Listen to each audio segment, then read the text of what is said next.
So I ended up signing a movie deal with Relativity Pictures to make a movie about Glenn and his side of the journey. Wow. Boom, just like that. Done.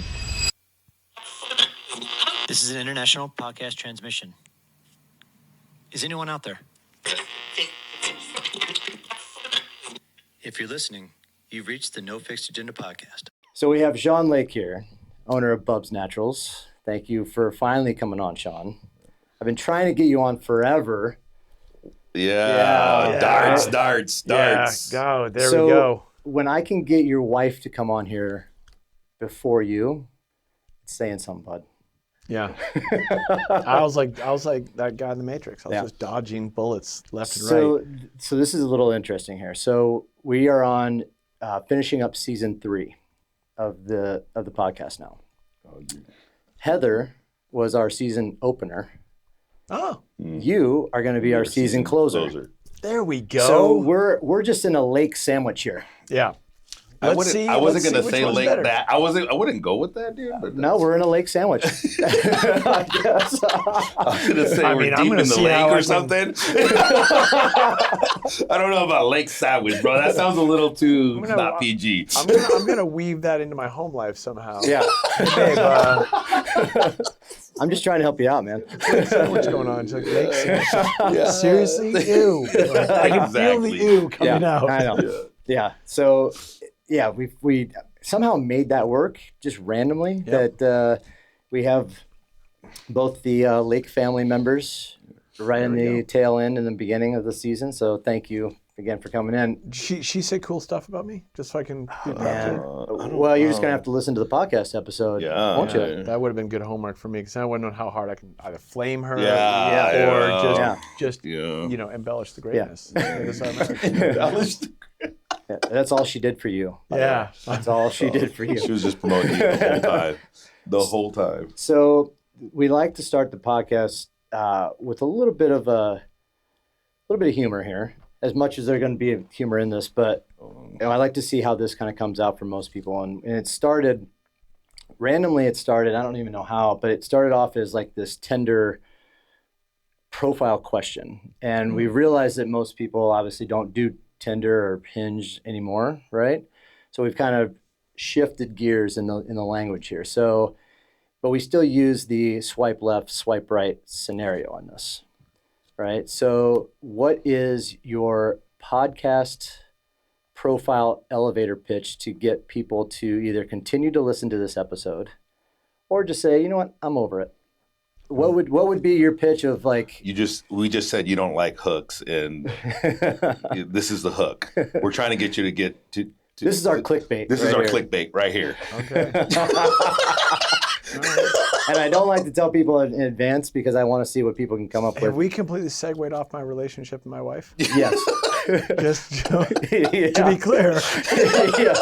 I want some guardrails up here. Well, if you want to know all that there is to know about absolutely nothing, tune into the No Fixed Agenda podcast. Yes. There we go. Yes. That's all we need right That's there. it. Because I will say some rambling bullshit, and let's get into it. Oh, that's awesome. That's our pool that we like to swim in. Yeah. There we go. Yeah. So I want to talk about this first. So No Fixed Agenda Thank you. was originally Bubs Naturals, I guess, podcast. Yep. That you guys started during COVID, I believe. It was actually before COVID. So It was. when we launched the brand, everyone had their day jobs. And we knew that there was this thing called content, and it was very important. But what really came about is the co-founder and I were talking, and he's like, hey, Sean, you know a lot of people. He's like, write down on a piece of paper a lot of the different people that you know of interest. And like over the years, I've worked with a ton of action sports athletes, and I've met a lot of really interesting people. And I didn't know if I could get them like on a podcast, but they were names like Travis Pastrana or Shaun White and like fun action sports profile people. And then, Nick Hardwick, who used to be the center for the Chargers, and just a lot of eclectic sports-based people. And then some entrepreneurs and a ton of former Navy SEALs that were all friends with Glenn and teammates with Glenn. So Glenn, who is Bub who is Bubs Naturals. And by the time the list was done, there was like 30-something names.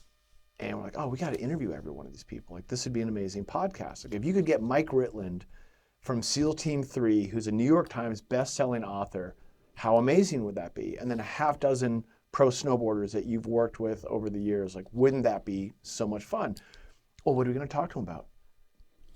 Who cares? No fixed agenda. Yeah, there you go.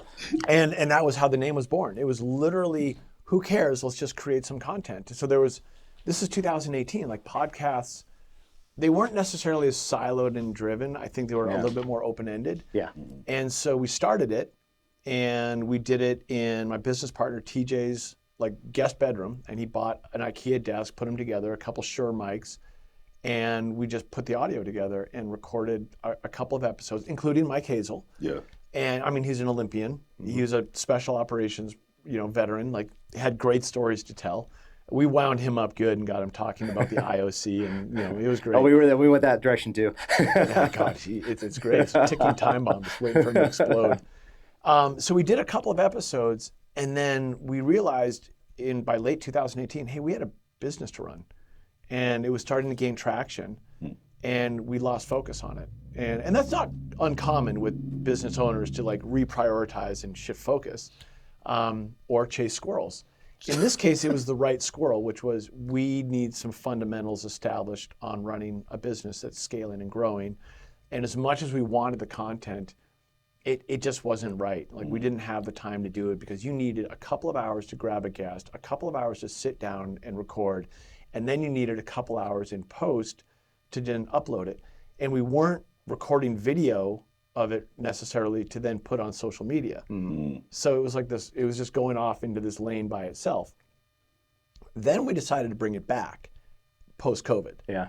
And at that point it was just me. And I was gonna host it because during COVID, what we were doing was we were hosting a bunch of Instagram Lives. And there was a brief period where Instagram Lives were really... It was a thing during COVID, absolutely. Oh, it was a total thing. And I'll never forget, like, I'm talking to my bud Dan, who's like, he was in New York right in the middle of the lockdown. And I'm like, what's it all about? What's it like out there? And it was really fun, informative content. And then we would have like Dr. Gabrielle Lyon on an Instagram Live, and her husband was a SEAL that I used to train with. So like, we're just swapping stories. So it was good light level entertainment. I had Danny Way on, pro skateboarder, he's local here, he's an old friend of mine. And we would just have these stories going back and forth.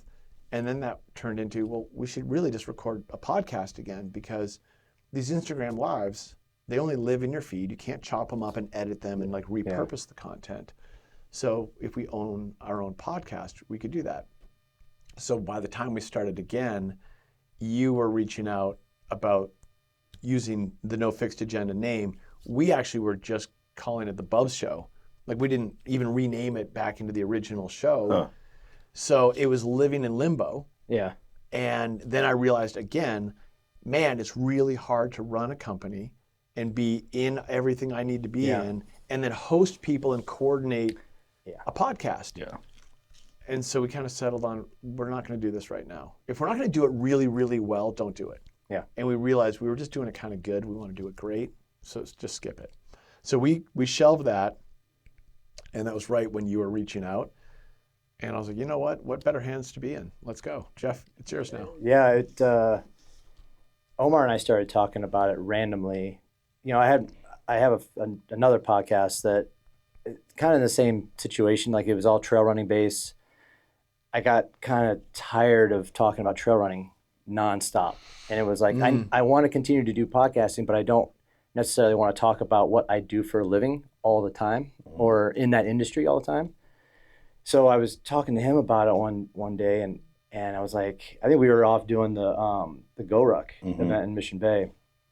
And we were like, oh, we should, you want to do a podcast with me? And Omar's, he'll tell you from the get-go, he's kind of, that was one of his fears. Fuck no. About getting on the mic and everything else. Hell no. Hold on. I'm gonna geek out for a second. What distance Go Ruck did you guys do? I think we did, was it 12 or 10 or well, I don't remember. We did I think it was the 13. Yeah. I think it ended up being Yeah. 12 or 13. I don't know. Yeah. I can't remember. Okay. It was all through Mission Bay. We could have done it ourselves. Yeah, but it was 2023. it was the Mission Bay one. Started right there in Tecolote Shores Yeah. Park and did it. It was fun. Like completely not what I expected. Yeah. Well, I'm asking because you're going to go 2 to 3 miles an hour, call it 3, Yeah. to hold pace. Mhm. And you're out there for, say, 4 hours, 4.5 hours? Yeah, we were out there for roughly about that. Now, yeah. Okay, right. So doing that math. During that time, while you're marching along, slogging along, and it's long enough that you're, you know, most people are finishing marathons in that time. Like it's a grind. And you're thinking, I don't want to do a podcast. Hell no. Like that's harder than this. Exactly. Well, I have a lot of reasons, right? I mean, there was a lot of reasons behind why not wanting to do this. And if you would have listened to the first 10 episodes, you'd understand. Yeah, he was super nervous on the mic. It took him a while to kind of get it. So I started chatting with him about it, and he finally was like, yeah. And I think when I mentioned it, I think he would have thought that I just would have let it, like, oh, he hasn't mentioned it in a month or so. I think I'm free. Out of sight, out of mind. Out of sight, out of mind. You don't know Jeff. Yeah, no, well, I do, but So I also know he likes squirrels too. So yeah. So I bring it up again, and I started mentioning a couple names, and then I was like, well, you know what? Sean hasn't done the No Fixed Agenda podcast in a while, and I love that name. Let me just reach out and ask. we had You talked didn't just about reach out and ask. Oh no, I know. You were tenacious Yes. as hell. no. Yeah. Well, because we had talked about it in the gym. Like the idea come from the go ride that we were doing, but we had talked about it in the gym, and it was like he was just kind of like pestering me about it because it was like a thing that I wasn't comfortable speaking on the mic, period. Mm-hmm. And so he was like, well, what about this name? And what about that name? And I'm like, yeah, all right, cool. But I'm thinking it's never going to happen. It's never going to happen. And here we are. Yeah. 75 episodes in. Yeah. And So it happened. Yeah. So I pestered you Hard. like I did with him, and Yeah. finally, and that was the thing. Like I wanted. It's almost like one of those legacy things, right? Like I wanted there to be a connection to where it started. And that's where I was like, hey, listen, let me take over No Fixed Agenda, and it's presented by Bubs. That way there's a connection to where it originally started. Yeah. And I thought that was a really great way to kind of bridge the gap, so to speak. It really was. Like it was kind of like it was such a sweet deal. I'm like, how can I say no to that? Yeah. Like that's awesome. Yeah, and it's one of those things. Like we do talk a lot about the fitness, and we've talked to athletes and everything else. And so when you find a company like Bubs that can come in and sponsor it, right, and it flows into what we actually talk about for the most part. Yeah. It was a good hand-to-hand connection. Like so. Handing that over was such an easy decision once I got over the ego part. The ego was like, well, what if I bring it back? And I'm like, I can name it anything else. No. Like that's not what's important. It's going to go into good hands. You guys, I mean, I knew you were dedicated to it, and you're 75 episodes in. I made it like 9. Yeah. Right. So you're already practically 10xing where I left. it. My first thought was I just got to get to 10. That was my thing. I'm like, if we just get to 10 episodes, That great. was the confidence you had in us right now. 10 episodes. But I looked at it. I was like, okay, well, those guys only were able to put out 9. So the goal is obviously to keep it going. But I was like, 9 is, if we get 10, like, all right, we've exceeded where this thing was, and we're moving it forward. That was the thing. That was the thing that scared me about it too. In a sense, is like, okay, we're gonna take this name over. And what if this thing flops right away? Like the connection between Omar and I, like It's not there. the banter, maybe the guests we bring on weren't, very interesting. Like there's, how it is. There's a lot of things that kind of play into it, and then you also have to factor in we're both business owners, so it's like, all right, your time frame and constraints and everything else fly into it. So in my head, I was like, all right, 10 episodes, we've moved the needle forward now. Yeah. Now we can see how this thing can progress even further now that we've gotten past that point. Oh, you're well past that now. Yeah. Yeah. So Very I think cool. And we got into a rhythm. I think that was the biggest thing too. I think I was worried about the chemistry too because I was so awkward out the gate. And well, you're awkward now still. I am, but I'm like an easier easier flowing awkward now. You're easier flowing out. Like people expect the awkwardness from me now. People do expect that. Yeah. I'm new to this, but I'm going to say he's flowing awkward. That's good. That's Yeah. good. Works, yeah. I think so. See, it works. It works. So let's talk about Bubs, because that's one of the reasons that obviously the reason we brought you in. So you and I have had this relationship for a while. So I've kind of seen you go, from the marketing side of things at I think it was even Vans. Where were you at? You were consulting, I think, with somebody. Insulting? Consulting. Insulting. Insulting and consulting. I was like, who are you insulting, Vans? Sean's always insulting. That consulting gig didn't last that long. What happened? Were you consulting or insulting? So when you and I met, I was thinking about this. It was like 2011, I think. Yep. Ish, around that time. Actually, that is the right time, because I came into CrossFit 2120 right after Glenn passed. Yeah. So it would have been right around that time. It was fall of 2012, and I always forget whether you had met Glenn or whether you came in right on the back end. Yeah, of it. so I literally joined up, I think, about a month after that happened. Yeah. So I guess zoom out for anyone who doesn't know this backstory. So Glenn is this guy, Glenn Doherty. Glenn Doherty was my best buddy from childhood, like literally going back to the 8th grade.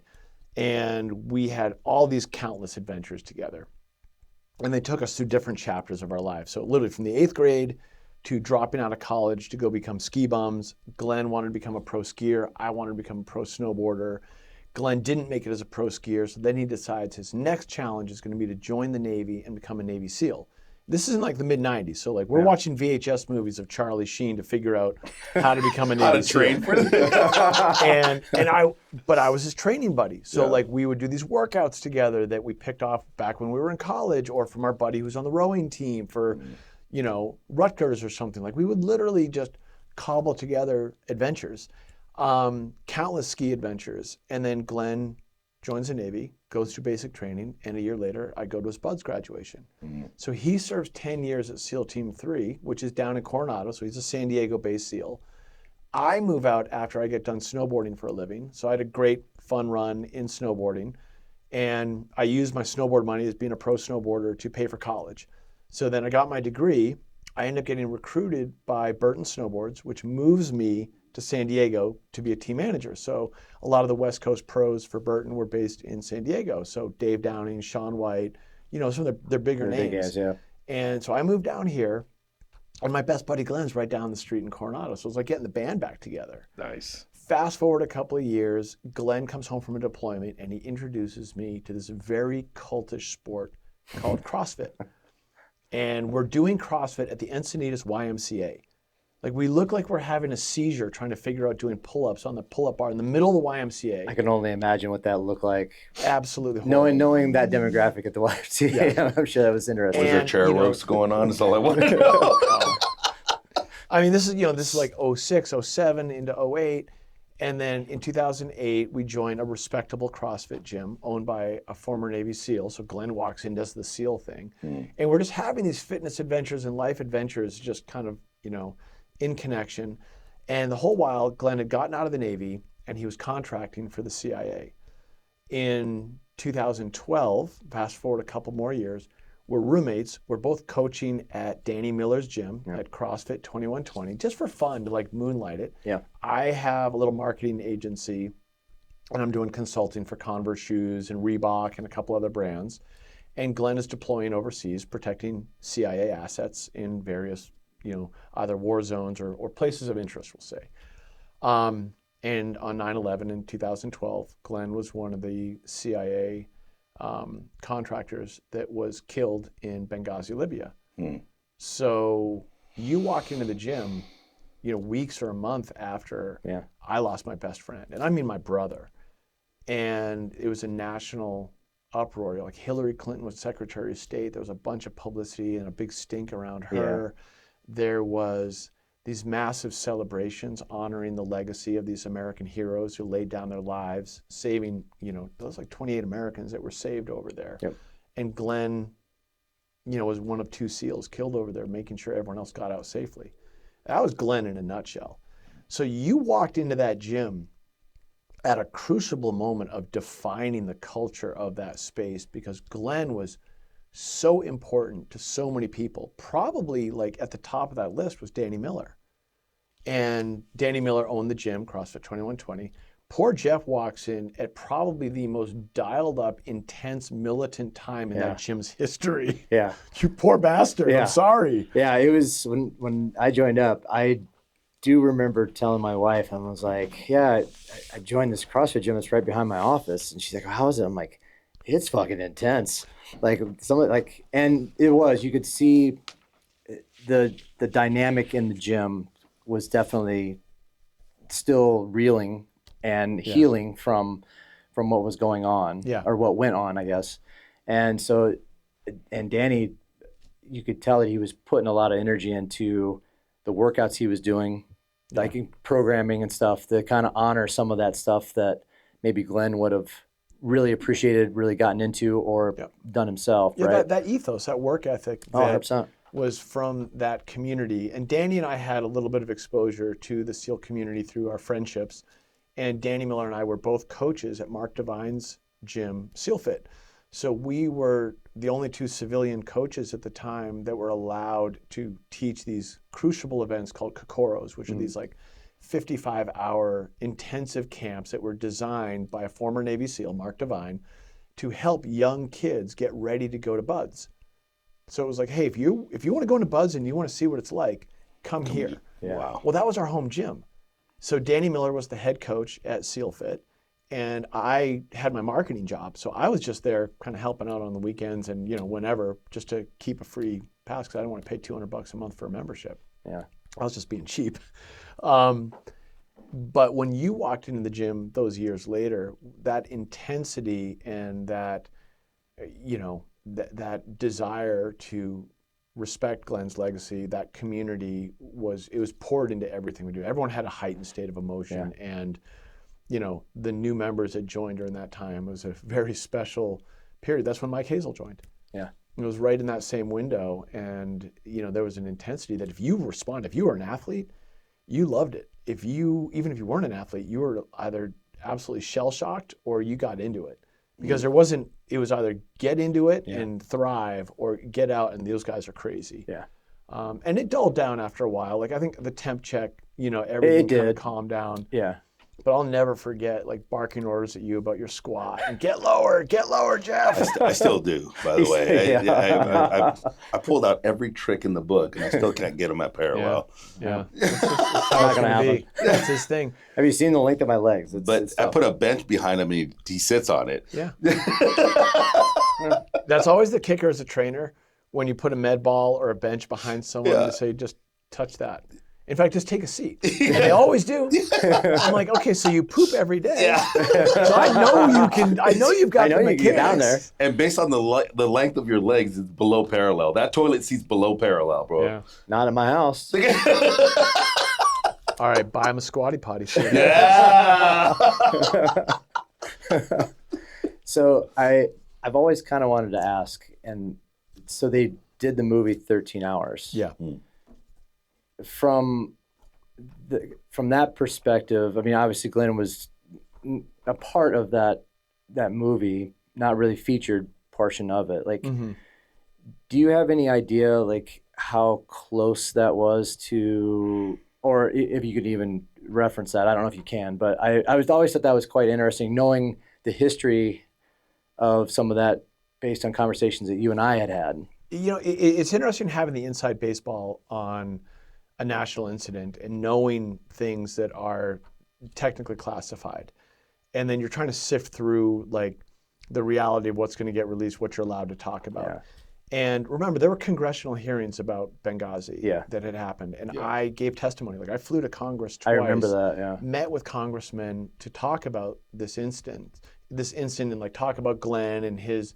It was really more background around Glenn as an individual, because obviously I didn't know anything about Benghazi. They were trying to like build this very thorough picture of the 4 Americans that were killed over there. And along that timeline, what I learned is that the movie is very factually correct. Wow. And so in that sense, I don't take much beef with the movie. Like, hey, the movie if you don't know anything about Benghazi, watch that movie. Yeah. I've become pretty close friends with Chris Peranto, who's a ranger who was in that? he was one of the main guys Yeah. on the ground that whole time. And he and I have talked about this over the years. And, you know, he validated it. And he really validated Glenn's role in this. So Glenn, the whole 13 Hours movie is based on the guys that were in Benghazi the whole time. Yeah. Glenn was in Tripoli. So he had to fly 2.5 hours from Tripoli to Benghazi to then join the fight. Well, he didn't have a plane. So he had this whole adventure from Tripoli, which was securing an aircraft, getting some guys to go with him, getting a pilot, and then getting the plane into a firefight, which is not an easy task to accomplish. No. Then from landing on the ground in Benghazi, he had to get from the airport into the CIA annex. By the time all of that had happened, if it's a 13-hour deal, they were already, 11 hours in? Yeah. You know what I mean? Like, he missed most of the action. So the movie was about the action on the ground. Yeah. And every once in a while, if you watch the movie, you'll see them cut away, and Glenn's on the other end of, you know, a satellite phone being like, what's going on? Like, get me down there. So again, accurate. He had his whole separate set of adventures trying to get that airplane to get down there to save everyone. Yeah. That would have been really interesting to have that kind of featured in there too. I think they're knowing that they missed out on some of that, like what really it took to get more Americans there to help out, right? Yeah. Well, it's interesting. So when Michael Bay, who's made all the Transformer movies, like famous, you know, director, movie guy, when he made and committed to the 13 Hours project, right? Because the book deal was done really, really quickly, and it was all over the news.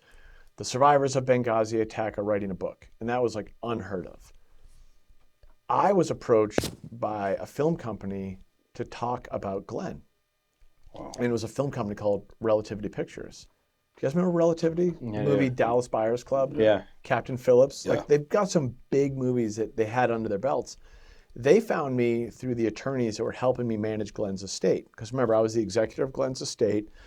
I was his listed next of kin on his paperwork. Like, I was the front line of anything Glenn related, congressional hearings, like all of it.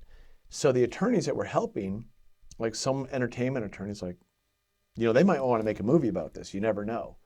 Well, next thing you know, I'm in a room with Robbie Brenner, who's this famous producer out of LA, and I'm telling Glenn stories. Like Glenn, the funny guy, Glenn, the maniac, like all of his, you know, his eccentricities, if you will. They ate it up. So I ended up signing a movie deal with Relativity Pictures to make a movie about Glenn and his side of the journey. Oh, wow. Then an article comes out in like the Hollywood Press or something.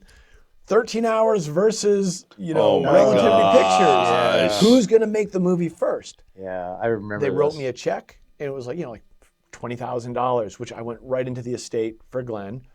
And it was like, here we go. Who's going to make it first? I started giving interviews with the writer for the movie, this guy Matthew Sands, who did the movie Deepwater Horizon. Like, it was real. And all of a sudden, like, you know, they get ratcheted up. Like, who are they going to cast? Like, I'm joking with Glenn's family about who's going to play Glenn in the movie. And then Relativity files for bankruptcy. Wow. Boom. Just like that. Done. Wow. So it was actually a rivalry. So when 13 Hours came out, hey, man, they were just the last horse standing. Like, they had better funding. Yeah. Yeah. They had more money in the bank. I vaguely remember that conversation. Yeah. Those stories going back and forth, I guess, with that. But Yeah. Oh, I flew up to, I drove up to LA. Like, they put me in big hotel rooms. I'm in Hollywood. Heather and I, you know, at the time were dating, just about to get married. And like, we're just getting wined and dined up there. And I'm like, this is surreal. I know Bubs is named after Glenn because that was Bubs' call sign. Correct. Correct? Yep. Bub was Glenn's call sign in the Navy. So how did you go from the marketing consulting gig, Thank you. Not insulting. You know, marketing consulting gig to the, you know, owning Bubs and getting into the collagen and nutrition space? Well, I mean, it was really this like perfect confluence of events. One of our biggest clients was Converse shoes. And at the end of 2016, Converse was like, we don't think we're going to do this big initiative with your agency anymore. Okay. So Converse had a major stake in the art space. And we were their agency of record to deal with a lot of their art management stuff. It was super fun, and it was pretty lucrative. I mean, it was a comfortable living. When you got Converse paying your bills, like it was pretty sweet. Yeah. But they did a full strategy shift to go into like music only, and they're like, sorry, and they just that's a hefty 6-figure budget that just disappears overnight. So I was left kind of upended and like, well, what am I going to do from a consulting standpoint? I had a business partner at that agency, and he had gotten recruited to take a job working for New Belgium Beer. Jeez. And he's like, oh, I can take a job as a marketing director and have benefits, and I can have a real job. Job and security. I'm like, yo, man, you got to do that. Yeah. So then he goes and does that, and I have like 2 small contracts. That's all happening when Heather and I have a 1-year-old son. Our son Sebastian was about a year old, and Heather brought me home a jar of collagen. So at the time, I'm 45 years old. I've been CrossFitting for, I don't know, 8-9 years at the time. I had just run the Boston Marathon. I had like a lot of aches and pains and a lot of miles on this body. And my wife's 14 years younger than I am, and she just brought this jar of collagen home, and she's like, listen, you're not getting any younger, and I need to preserve you in your old age. So I want you to start taking this. She called you old man. She did not. She said she had to preserve me. She had to preserve me in my old age. Got it. So I'm like, okay, hon. And I didn't really know what was in it. I just looked at the jar, and it said hair, skin, nails, joints, muscle recovery. And it was just some brand she bought off Amazon. She's like, yeah, someone came on the news, and they were talking about this, and I really think it'll help you. And I mean, it hurt getting out of bed. My knees sounded like crinkled up newspaper walking up and down a flight of stairs. Like everything just hurt. So being in that pain state, I was like, well, anything's better than this. And I had tried glucosamine. I had tried Advil. I tried all these different solutions to just get that mojo back. Yeah. But CrossFit takes a toll. It does. That's a big hour of your life. Running takes its toll. Surfing, mountain biking. Like if you're an active person and you're in your 40s, life is taking its toll. It's going to get its pay out of you. So I started taking it a scoop a day. I was like, well, it can't hurt. Like what's the worst thing that happens? Just like everything else, it's not going to work, and I'll throw the jar away and be done with it. Yeah. I'm 3 weeks into it, and my fingernails are growing like I'm the Wolverine. I'm like, that as a guy, you're like looking for the nail clippers. I'm like, I just clipped my nails. Yeah. About a month into it, I needed a haircut, and I'd just gotten a haircut. So I'm like, what's going on here? Yeah. And it was 2 months in. I'm at the end of the jar, and I got out of bed one day. I'll never forget, we were flying from San Diego to Boston, and I'm moving around. I'm getting all the stuff for the kid, because the kid has his stroller and the this and that, all the stuff that you have with a kid. So I never flew with young kids. Get to the airport, hop on the plane, sit on the airplane for 5.5 hours, and we're getting off the airplane at Logan Airport, and I'm just like, I feel good. And Heather's like, oh, that's nice, dear. I'm like, no, I feel really good. And I just asked her, I'm like, what is in that stuff? What is in that collagen stuff? And that was it. I knew something magical was happening because my joints weren't seized up. I felt great getting off the plane. I felt like my flexibility was there. My mobility was there. And it took, now I've learned, 2 months of ingesting collagen that was triggering a process in my body to, keep cranking out the collagen, that fibroblast process. And it was just starting to take hold. So I'm like, oh. And it just got better and better and better ever since. It just got, like my mobility got better, my recovery got better, the cushioning in my joints. And that was the gateway. So I fell in love with collagen. And I would literally stop you and be like, guys, do you know about collagen? You need this stuff. You got gray in your beard? You need this stuff. And it was several months later when this guy who I was doing a work project with, who became my business partner, he just saw the jar of collagen on the counter. And he's like, oh, you take that stuff? And at this point, I'm like 5-6 months in, and I feel great. So I just start raving to him, like I'm back squatting better. Like I just haven't felt this junk. I feel like I'm in my 20s again. Wow. Heck, I feel like I'm in my 30s. Like I feel awesome. And he's like, oh, that's a fast growing, trending category on Amazon. We should start a company. And I'm like, I got a 1-year-old crawling around on the floor in diapers behind him. Not ideal to start a business, yeah. Lost my biggest account. Yeah. And I'm kind of cobbling together these smaller accounts, but I believed in it. And we were looking at each other and we were having this conversation. And he goes, well, you know, it's a fast growing category. And I'm like, well, it works. Collagen freaking works. So what would a company look like? Like, hey, you know, whatever, we're here sipping coffee, talking about this other work project.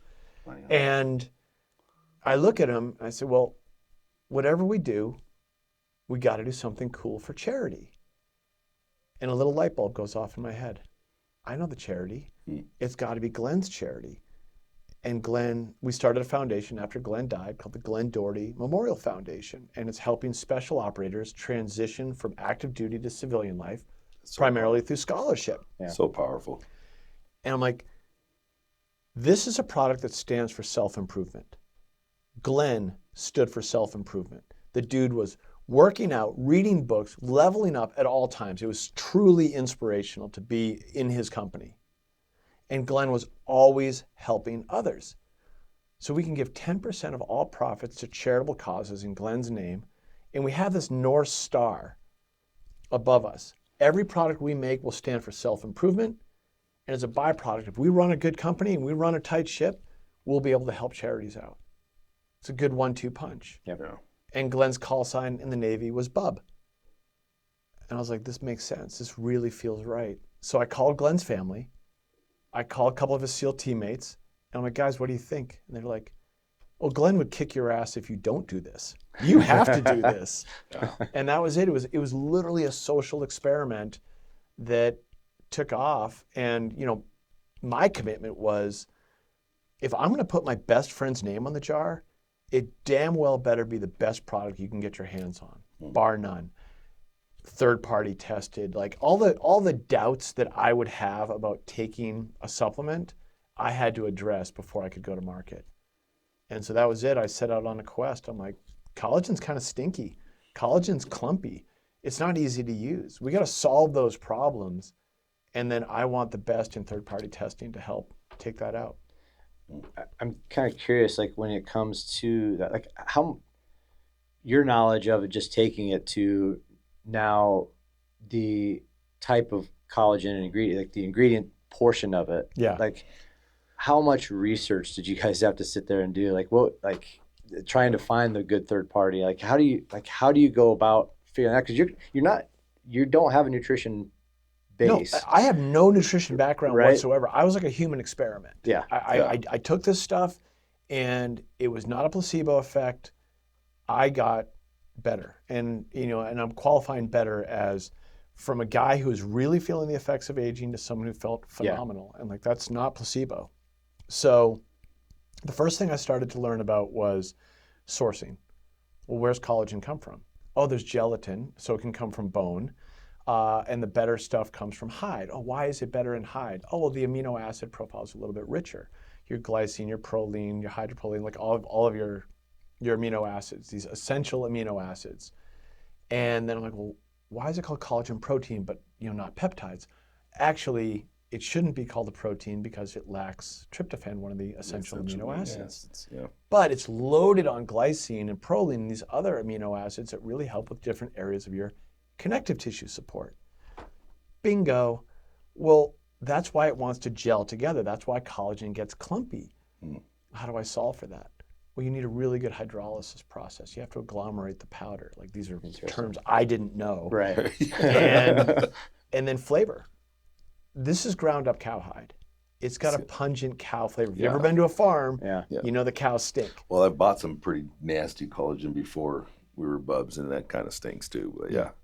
It does. It really does. And like the quality differences, like there's kind of fair collagen, and then on the great side, very, very few. Yeah. There's a lot of that kind of live in the middle. They're fair to good. And I always tell folks like, hey, if you're taking a product and it works for you, keep doing it. Yeah. If you want to level it up, if you have a more discerning palate, like you don't want to smell cowhide, give ours a try.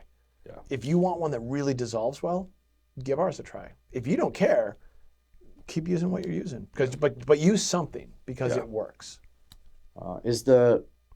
I know from like the no flavor, like that's what I like about it, honestly. It's like, because I've never been, it's hard for me to do like any kind of protein powders whatsoever. Oh. It's just like whey protein just doesn't sit with me well, but it's also sometimes the taste of it. Like the flavor of it is off, right? And that's why I've always liked collagen, and the fact it doesn't have any flavor. Is that something that would not work whatsoever in the collagen if you started adding a little bit of flavor to it, or is it better just to not have any, like just No, it would work. I mean, adding flavor to collagen is totally subjective. It's not going to enhance the performance of the collagen. Right. The biggest thing that you would see added to collagen for performance is vitamin C. So vitamin C is a cofactor to collagen synthesis. Like they go together like peas and carrots yeah. is how I always say it. Well, vitamin C actually activates so much other things in. Yeah. So like they say, take it with orange juice, right? Yep. If you're taking your medication. Yeah. Right. Just helps absorbs it. Yeah, exactly. Helps absorption. Yeah. So vitamin C is one of the items you'll see added to it, but vitamin C is tart. It's got, it's like ascorbic acid. It kind of has that little bite to it. So that'll throw the flavor off. So then you throw other flavors on top of it to mask that.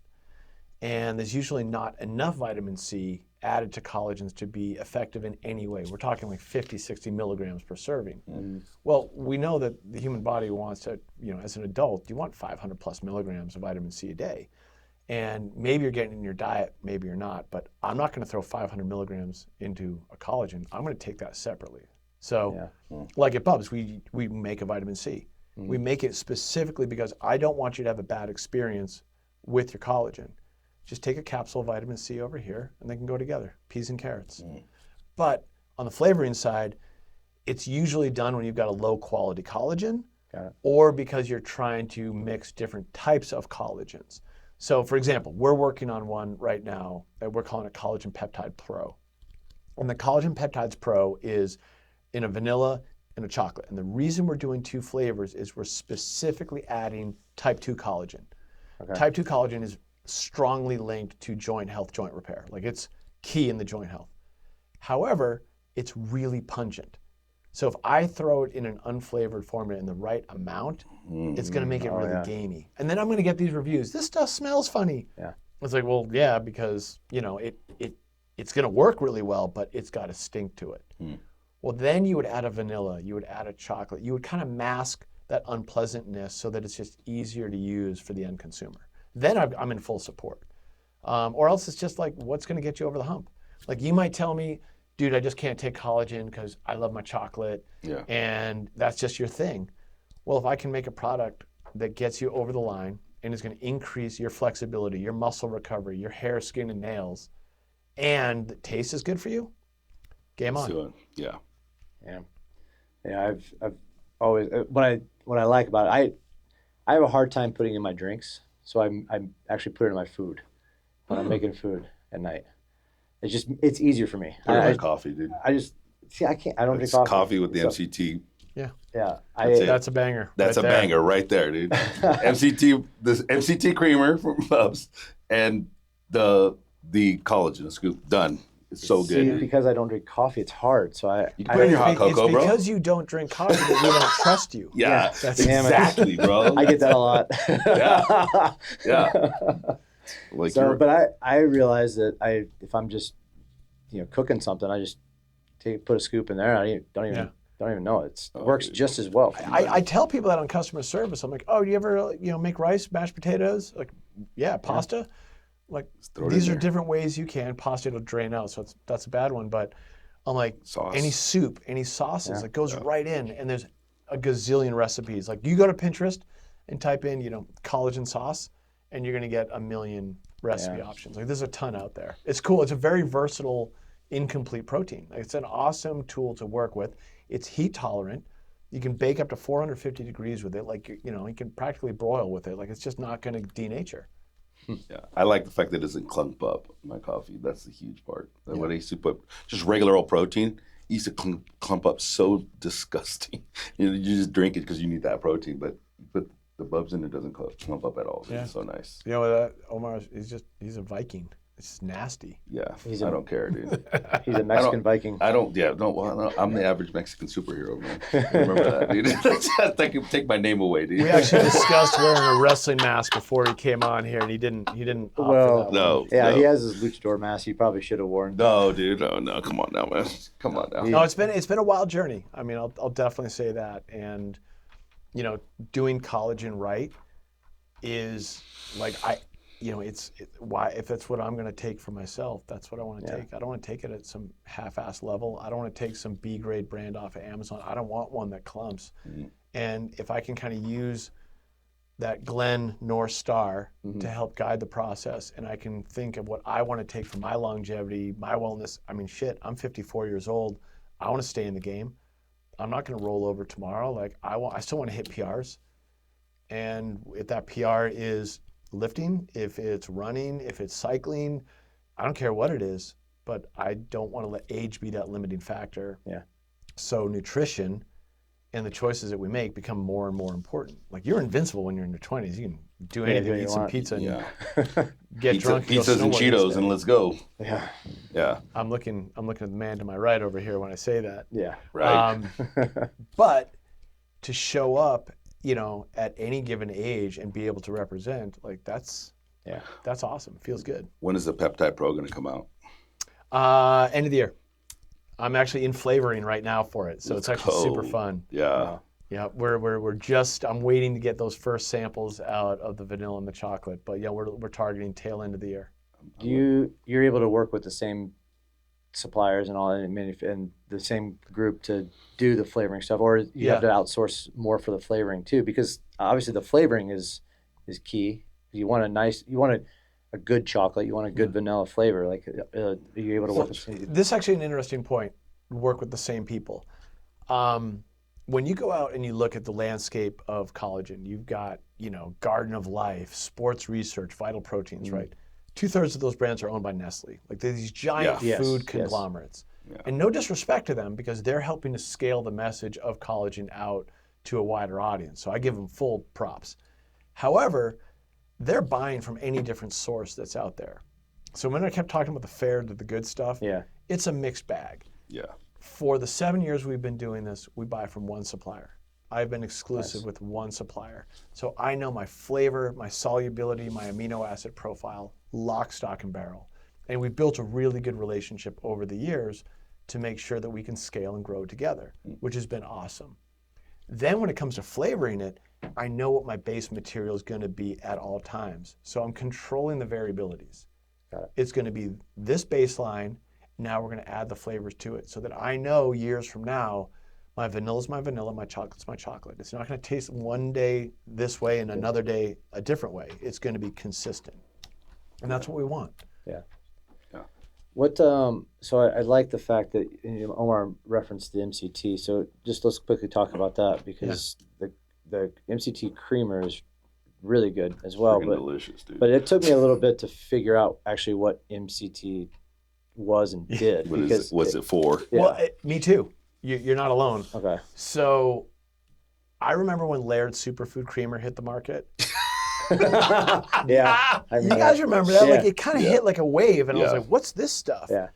And I kind of ignored it because I was like, that's kind of weird to me, but it's something. And I'll never forget flying to Kauai and seeing it at like a local coffee shop. I didn't know I was in like Laird Hamilton's hometown at the time. So it would make sense that the product was at the local coffee shop. But I tried it, and it was horrible. I mean, disgusting. And I was like, so this is a thing? Like you're putting a creamer in, but it's not actually creamy. Like there was no visual change. Yeah. My coffee kind of went from jet black to mud. And it just kind of stuck in my head. This was in like 2016. It was before Bubs. Yeah.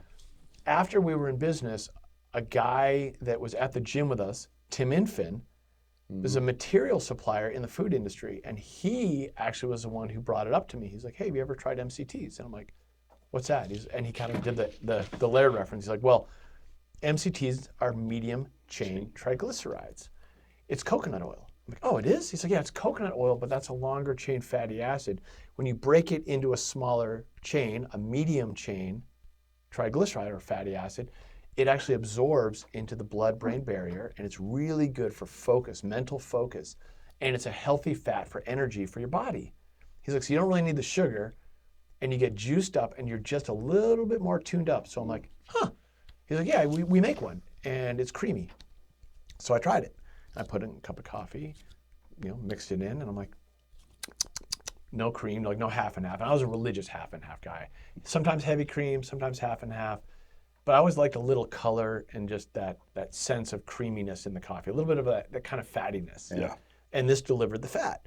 And I'd heard of bulletproof coffees, and it was the same concept, that idea of the MCT going into your bloodstream and really giving you that little mental focus. So I'm like, oh, this is like that old school bulletproof biohack thing. Yeah.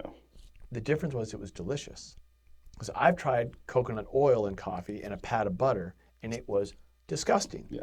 I So can drink greasy. it, Wait, but it's coconut oil and And Yeah, a but pat this of oil. was That's a thing. bulletproof. This That's was bulletproof coffee, dude. the original bulletproof really? coffee. Yeah, And then it's it's disgusting, fine-tuned. dude. oh, that just doesn't sound good at all. But it was made popular because of people that were doing like fasted diets, man. Yeah. Like ketogenic diets and stuff like that. So This people were is- just pounding them. This was Really? all keto. Yeah. When the keto Yeah. craze hit, Yeah. 2014, 2015, It blew up. the idea, the MCT coffee, the bulletproof coffee, Dave Asprey made it famous. Started that whole company, Bulletproof. Yeah. And so what I was always thinking with Bubs once we had the company was, whatever we do, it's got to taste good. If it doesn't taste good, you're never going to absorb it. I mean, castor oil is good for you, but good luck slugging that stuff. I mean, that's what I Apple take cider every morning when I coffee, wake up. baby. Put that in your coffee. No, seriously, like, Yeah. think about it. Apple cider vinegar is good for you, Yeah. Yeah. but you want to drink that every day, like slug Yes. some Brags? Yeah. Hell no. The acidity level. So on the creamer side, it was like this total hit for me personally. I was like, I took a sample from him and I tried it and I was like, this is delicious. And then we're like, well, we put collagen in coffee. This could be like the functional creamer in coffee. And it was like a 1-2 punch. Okay. So by the end of 2018, our first real year in business, we introduced MCT oil powder as our second product. It was just 2 ingredients. Like the idea was coconut oil broken into a medium chain triglyceride and tapioca starch, which is creamy on its own. Yeah. It's not Yeah. as absorbable. So like you can only put like 55% oil in there. But who cares? That's plenty. That's like 5 grams of oil per serving. And I looked at Laird's stuff and I was like, hey, no disrespect to Laird, who I think's like superhuman when it comes to athletic performance and educating people on good nutrition. But they only had like 1.5 grams of MCTs in there. I'm like, no, at 5, I feel it. So that was, I was like, okay, Interesting. it's functional, it works, tastes great. It meets all these, it checks all the right boxes. It meets the criteria for Bubs. And so that was our number 2 product. Yeah, it's so good, dude. And even like I'm ADHD, so it's for me just to kind of stay super focused with my cup of coffee. Caffeine and MCT oil are a must for me. For me not to be on chemical dependent and things like Adderall and stuff like that. Yeah. So it's key, dude. It And is that's what key. you want. You want the more natural route. Like we've got enough in what's out in our food supply to tackle most of those types of problems and opportunities to get more focused. Yeah. Yeah. Interesting. It's key, dude. It's so good. I'm still stuck on the butter and the. Dude, that was. I'm still stuck on that. I'm like, who would do that? It's As a little nasty. nutritional coach, Yeah. bro, I had to try it because it's like, and some people were just about it, and I tried it. I was like, this is the most disgusting thing that I could ever put in my mouth. It was so amazes me what gross. people will do just because they think something is going to be good for them. No, it you ain't don't pretty. realize. It ain't pretty. But if it tastes good and it works for you and it's functional, like you can feel it in your body. Collagen, I could feel it in my body. The MCT, like I could feel it just a little bit more dialed in, a little bit more focused. And I mean, I learned the hard way on electrolytes, like use it or lose it. Like, oh my God, wow, this stuff really works. If you've ever had a muscle cramp or you've ever felt dizzy or you've ever just crashed in a workout, you got to ask yourself why. Yeah. What were those contributing factors? And the more you learn about those contributing factors, the more you can prevent them in the future. Yeah. But there's this great statement, right? Failure is the best teacher. Yeah. So we look for it, don't we? Yeah. At least I do. Well, I failed a couple times. I think as business owners and all this, we've all failed at one point in time or the other. Yeah. That's why we are in the position we're in right now, that we have successful businesses and everything else. But you mentioned the electrolytes. So that's before we talk the electrolytes, let's talk about why. What's your New York Times? We're talking about electrolytes. We got to talk about New York Times. So here we go. I had to get. I'm trying to get you fired up. You're bro. trying to trigger me. Yeah, I am. yeah, here we go. I like Let's it. talk about the New 80 York degrees in Times here, first, you're getting right? fired up. All right. We're talking about recovery, joint health, all this stuff. I need a spark, but All right. I'll give you one. I'll keep it simple. I hate clickbait journalism. Yeah, all right, good. I can't stand that crap. That should have been your bio when you first asked him the first question. Yeah, probably. I hate this. That's your new bio, bro. Coming here with hate. Nope. I don't like half-baked articles that pull the public in potentially a wrong and damaging direction. And that article is, to me, irresponsible journalism. It was not balanced. It did not offer a counterpoint. It just pushed in and said, hey, you don't need anything except for water. Electrolytes are a fad. You don't need these. And you guys have athletic clients. You have a race series called Endurance Race Series. You have seen dehydration at its absolute worst. Yep. And if your solution to everyone participating in your events at your gym was just drink more water, guys and girls, you'd have lawsuits on your hand, and you'd have cramping. You'd have members that would quit your gym. They would never come back for another race. Now, if you give them proper electrolytes in the right ratios, they're going to stick around, and they're going to have a great experience, and they're going to come back for more, and they're going to achieve personal best, and they're going to be have these celebratory moments about their fitness. And instead, the New York Times wants clicks, so they're writing articles about just drinking water. And to me, it's totally irresponsible. Yeah. Such a big platform. But a lot of social media is that way nowadays. It's disgusting. Well, honestly, right? the media in general Yeah. is like that. It's all one-sided. I'm sorry. Yeah. But you get, whether you're talking about print media like the Wall Street Journal, you're talking about TV media. Right. There's a left and right for everything. There's a one-sided. I think that media has gotten away from looking at, like you said, balancing out everything. Let me give you a good example of balancing out, and then I want to go back on these New York Times clowns. Outside Magazine just wrote an article like a week ago about the benefits of collagen. And they give both sides. Hey, studies are limited. Find out for yourself. Like, do your own research. And it talked about how people have had these great results with it. It also says, hey, to us, what we're reading, the science is inconclusive, but there's a lot of promising notes out there. Well, this is all evolving, right? Like, it takes years and years and years to get really good, medical studies published and published well. And we're on that journey right now, like every Especially year. from the supplement industry as well. 100%. Yeah. Right. So Outside, I think, did it right. They said, hey, here's this thing, and it seems to be helping a lot of people get outdoors and have more adventures. And I love that. And they were even skeptical about it. They're like, we don't know everything that there is to know about it, but it looks promising. Now, the New York Times in 2024 wrote an article all about taking electrolytes. Interesting that 1 year later, they write a completely opposite-faced article that doesn't reference the first article in any way, shape, or form. They're actually very limited on the studies that they do reference, saying just drink water. Their assumption that the human body is going to have enough electrolytes naturally stored. You got enough sodium in your body naturally already. Like, what a great assumption. Are you kidding me? Like, it's irresponsible at best to write something like that and have someone read it and be like, oh, I guess I don't need electrolytes anymore. I don't need sodium. It's already in my bloodstream? Killer. Yeah. Yes, it's already in your bloodstream. But go outside in the Florida heat when it's 90 degrees outside, when you are losing between 500 milligrams or 2,000 milligrams per hour of those electrolytes, and tell me you've got enough naturally stored up in your body to compensate and not cause dizziness, nausea, fatigue, cramping. Like, these are serious conditions. So by telling you to drink a lot of water, yes, you're putting in the water into your bloodstream that you're losing out in sweat, but you're not putting any sodium in there. You're not putting any potassium in there. And you're not putting any functional sugars in there, functional carbs to drive that sodium into the bloodstream. Oh, by the way, that sodium is going to send all the right electrical signals in your body to do what it's supposed to do, like contract muscles and move, stay coordinated and functional in athletic activities and balance. So yeah, I get a little fired up on that one. He started shifting in his chair, man. I thought you were going to jump up. It's neat. We work with a really, really smart guy. His name's Dr. Nick Barringer. He's a PhD.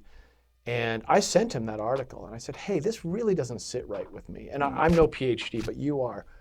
What do you think about this? And he wrote back to me and he said, this article is questionable at best. He said, yes, everyone needs to drink more water. But the whole point of drinking electrolytes with your water is that you're fortifying yourself with the right amount and the right ratio of sodium, potassium. So there's this organization called the World Health Organization. You guys have probably heard of it. Yeah. They came up with a standard. These are really smart doctors, all renowned around the world. And they came up with a standard called the ORS, the Oral Rehydration Solution. And it's effectively a ratio of sodium to potassium and sugar, carbs. And the carbs are there to drive the sodium rapidly into the bloodstream. It's for rapid rehydration. So think, dysentery, think third world countries, and think, massive dehydration due to illness, fatigue, marathon running, you name it. The ORS exists across the health platforms of the world as a way to rapidly rehydrate people. Nowhere in there does it say just drink water. So I challenge the New York Times to do better research and give good case studies. If their article was titled, if you're a couch potato and don't move and stay in perfectly air-conditioned, bubbles, water is probably just fine for you, and you're going to get the right amount of electrolytes from eating a banana and some pretzels. Yeah. They're not wrong. Yeah, you mentioned that at the beginning of it when you talked about, you're right. People ask me all the time, especially in my gym, what do I need to supplement with? Yeah. Right. My natural reaction is, let's see what you're doing first. Right. Yeah. So I don't want to add anything or ask somebody to supplement on any one thing if they don't really need it. Right. If they're working out once a week and they show up to my gym once a week, yeah, drink some water, dude. You're fine, right? Yes. But I also have the go-getters that are in there 6 days a week, and then they go do a trail run right after that. Yeah, you might need to supplement with some things, right? And so you talked about sugar, you talk about potassium, you talk about sodium. What sets Bubs electrolytes apart from all the other products that are out there? Why wouldn't I just tell somebody to go drink some Gatorade? I mean, you could. And I'll just leave that here for you to decide just on your own. or liquid IV, right? I'm poking the bear, buddy. No. But these are good questions. Yeah. And the fact is, taking something is better than nothing. Right. So hey, if all you have around you is a Gatorade, okay, that'll help you in a pinch. You're going to get maybe 100 milligrams, maybe 50 milligrams of sodium. It's better than nothing. And you're going to get way more sugar, 25, 30 grams of sugar. Ton of sugar. Yeah. You don't need that much sugar. You only need enough sugar to drive the sodium into the bloodstream. It turns out there's a pretty simple ratio for that. So we developed Hydrate or Die to have the ORS standard, the Oral Rehydration Solution standard, and the right ratio of electrolytes. Sodium, potassium, magnesium, chloride bound to the sodium. And there's about 6-7 grams of sugar per serving, because that's the right amount to drive 650 milligrams of sodium into the bloodstream rapidly. So it's ORS solution. It's right in the right ratios for that. Well, with liquid IV, there's over 14 grams of sugar per serving. Jeez. You don't need that much. And they're only putting in 450, 500 milligrams sodium. So the ratios are all off. But it tastes great. And Gatorade's even worse. Yeah. So it's about the functionality. Yeah. And functionality has to meet flavor. I happen to think that Gatorades and the liquid IVs are flavor bombs. I think they taste horrible. Oh, they're way too sweet. They're too sweet. I have to water it down if I ever do. Yeah. I went out to play ball, yeah. But it turns out that you actually want the right amount of water with your electrolytes. It's this little thing called osmolality. So you want them in the right balancing. So for us, 16 to 20 ounces of water, I want to have the right flavor profile. So we're very mild by comparison in taste, but we've got more electrolytes. Got it. So when people say, oh, well, I could just take a liquid IV, I always say, well, they've got twice the sugar as Bubs, they've got half the electrolytes as Bubs, and they've got twice the ingredients as Bubs. So you can go clean label with Bubs. Oh, we're also NSF for Sports certified, and we sourced every ingredient made in the USA. I want to ask about that really quick. So explain the whole entire sports certified thing. What is the NSF certification and all that stuff? I've obviously I've read it and I've seen it, but I don't really understand it. enough. No, to be like, because if I'm a consumer and I look at that and I'm like, well, what does this mean? What is so? Explain that to the listener really quick. So NSF is the National Sanitation Foundation. This thing came out in like the 1930s or something. It was like an old FDR initiative. Okay. Wow. And it's a way to certify a product to be healthy and safe. Okay. So that was its like original goal. Like I've got pool covers at pools that say NSF on them. It's a pool cover. It's a plastic pool cover, but it has to be safe for people. So it goes through this certification process. Got it. Well, a while ago, the NSF, the National Sanitation Foundation, got involved in testing supplements for purity of label claims. Wow. So we put our entire product line through NSF testing. And there's two levels. There's NSF contents verified, which means you take your product and they go, yes, everything they say is in here is in here. In other words, if you have something that shouldn't be in there, you don't pass. So it's a way of like kind of setting the table for label claims. And then their highest level of testing is called NSF for Sport certification. NSF for Sport certification is the gold standard. But what's the gold standard for? Yeah. Banned substances, label claims. So when I say joint health, they're looking at that. They're looking at what I'm putting in the ingredients. They're saying, oh yes, these amino acids are in here. It has this amount of sodium in it. It has this amount of ingredients, and it's free of all these banned substances. It is the highest level of independent accreditation that you can get to show that a product is free of banned substances and that what you see is what you get. That's it, benchmark. It is the standard used by the NFL, Major League Baseball, the National Hockey League, PGA Golf, tennis, like you name it, they all go under NSF for Sport. So I figured if that's the most rigorous set of testing in the world, that's what I want for Bubs. Got it. Wow. Are you guys the only collagen company that's NSF Sports? No. There's I think 5 or 6 out there that are NSF for Sport certified. Okay, so it's a pretty common thing that a lot of these companies are getting, I guess. No. It's becoming it's becoming a little more common because the consumer is becoming more demanding, thank God. Like the customer is finally asking for third-party testing. Yeah. Only a few brands do it. There's probably 50 collagen brands out there, maybe 5 do NSF for Sport. That's what I was going to get into. It's like the supplement world is the wild, wild west, dude. Yeah. So when you say NFS for sport, I did not know it just like you did, but I will say that they're not regulated. So much so that you get like whatever these god-awful pre-workouts or what are these crazy things that people are actually consuming right before a workout. And they're like, well, this made me feel tingly. Like, do you understand what's in there? Yeah. And like, how many times have I gotten a product put in my face and it's like, can you pronounce any of these things into you? And this is what you're using to fool yourself for a workout. And there's no guarantee that what they say is in there is actually in there. Right. So I did not know that the NSF sports is I mean, if you want to free yourself of banned substances and you want to know that what you see is what you get, NSF for Sport is the benchmark certification. So we spend a lot of money with those guys. Imagine. But when it comes to my electrolytes, when it comes to Hydrate or Die, when it comes to our creatine monohydrate, which we're coming out with shortly, and when it comes to our collagen line, the entire line, I want every customer to walk up, and even if they don't know what it is, they know that it's got some badge on there and it means something. Yeah. And the ones that do know, they're dining at the top because no one is going to put themselves through that testing criteria and fail, because then they're done. Yeah. Like, and not only that, dude, it's like it's kind of sad because you can walk into, I mean, you just Google supplements online, and the greater majority of them you don't know. Right, and so it's kind of scary from a coaching perspective. I think that's the thing. It's like, they want to get rid of red dyes. They want to get. I think the general public is getting more and more familiar with. Yeah. Why the hell are we putting this into our body? Why?